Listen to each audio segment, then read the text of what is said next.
তার পারিবারিক ঐতিহ্য, উচ্চশিক্ষা, সাংস্কৃতিক মন মানসিকতা, রাজনৈতিক প্রজ্ঞা, অভিজ্ঞতা সবকিছু মিলিয়ে তিনি যাচ্ছিলেন, একজন দৃষ্টান্ত। বন্ধুরা, আমি শেষ করবো কথা, কিন্তু একটু বলতেই হয় আর কি, যে সালাম তারেক সাহেব তো রাজনীতি করতেন, তিনি যে বিএনপির মহাসচিব ছিলেন, তিনি তো দেশের মানুষের কল্যাণের জন্য জীবন, যৌবন অনেক কিছু উৎসর্গ করে গেলেন।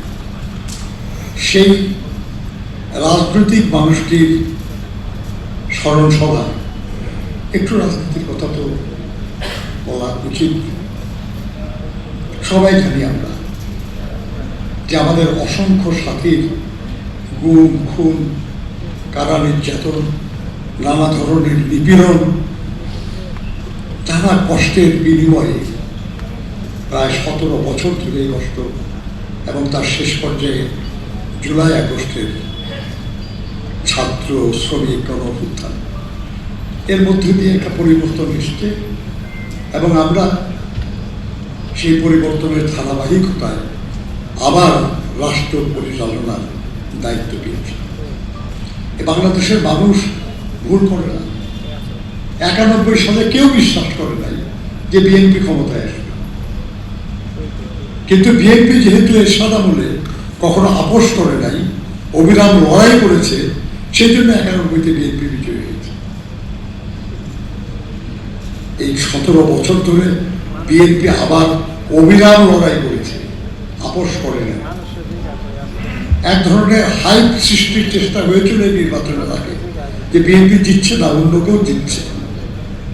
একেবারে মানে নিশ্চিত কিছু কিছু ইউটিউবার, কিছু কিছু বা টক শোর আলোচক, কিছু কিছু পত্রিকায় এরকম ধরনের এটা সৃষ্টি করেছে, কিন্তু বাংলাদেশের মানুষ কবুল করে না।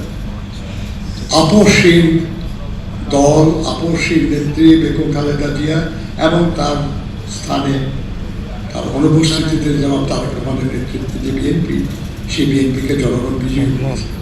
শুধু বিজয়ী না, 91 সালের বিজয় যেমন অবিশ্বাসের মতো মনে হয়েছে, যে এই বিজয়ের প্রায় সেরকমই।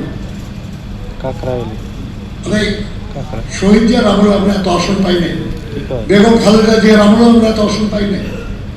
এবার আমরা যত আসন পেয়েছি সংসদে,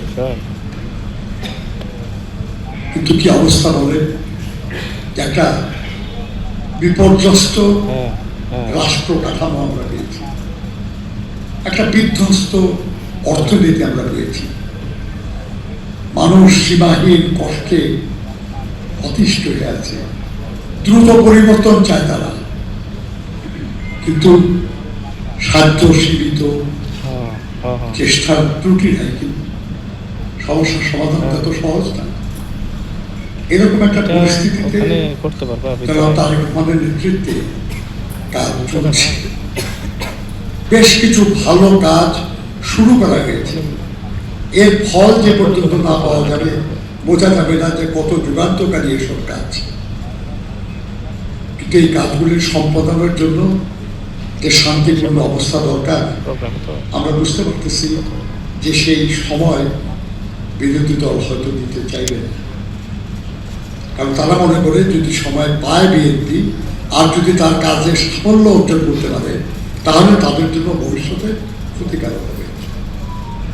তারা না হয় বিরোধী দল সেটা করতে পারে, আমরা যারা দলে আছি আমাদেরকে অন্তত চেষ্টা করতে হবে যাতে করে আমরা সুশৃঙ্খল অবস্থায় আমাদের নেতা জনাব তারেক রহমানের নেতৃত্বে আমরা সবাই মিলে দলের সরকারের যে কার্যক্রম সেটা সফল করার ব্যাপারে যার যার অবস্থান থেকে দায়িত্ব পালন করতে পারি।